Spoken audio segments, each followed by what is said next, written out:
When we think about low sexual desire, the cause of it is multifactorial, meaning there are multiple factors that cause low sexual desire. And I like to think about these factors fitting into a few different categories.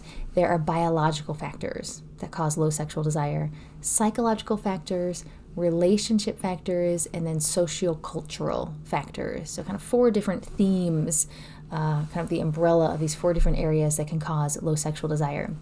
So if you're trying to figure out what's causing your low sexual desire, you got to look at these 4 different factors. Let's start with biological. Is there anything biological that is what we kind of call hitting the brake pedal to your sexual desire? So for example, are you low on energy? Are you tired? Are you experiencing any sort of illness?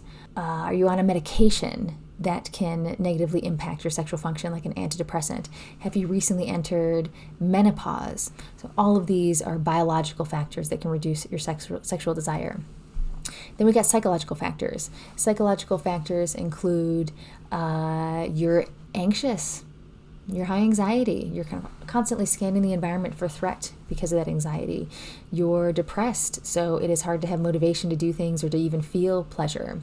You have a history of trauma, specifically sexual trauma, so every time you're sexual, it triggers that history. Those are all common psychological factors. Then you've got relational factors.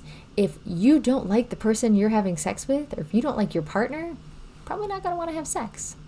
And then finally, we got social cultural factors, and these are the messages you may get from society about what it means to have sexual desire or be sexual. These are the messages you may have gotten from your religion or from your parents, where sex may be taboo or feel like it's bad or wrong or dirty.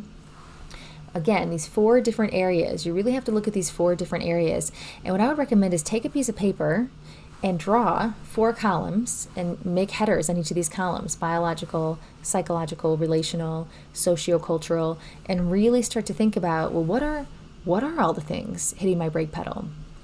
And then once you have all those written down on those 4 columns, take a step back, take a look at this piece of paper. There may be a lot of things written down that's really kind of hitting the brake pedal on your sexual desire.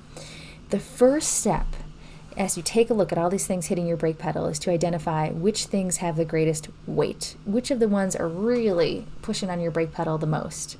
And so maybe there's a few things that you circle. Maybe you circle, I am low energy, I'm not getting very good sleep at night, and I've been having arguments with my partner and I don't feel very connected to them. So maybe you circle those things: the relationship, arguments with your partner, and low energy.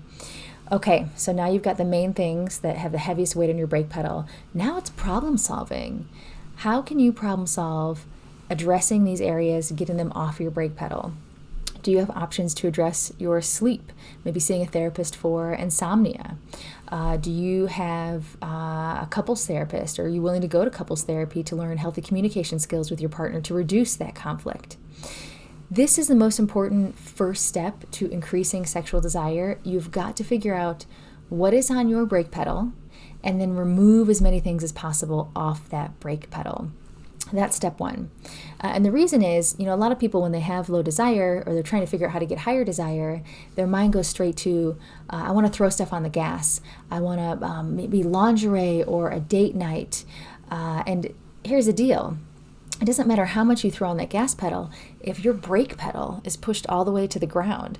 I mean, if you really think about this as kind of a car, and your brake, you have so many things on your brake pedal is pushed to the ground, and then you throw a bunch of stuff on the gas, your car's not going to go anywhere. The engine might rev a little bit, but your car's not going to go anywhere when that brake pedal is pushed to the ground.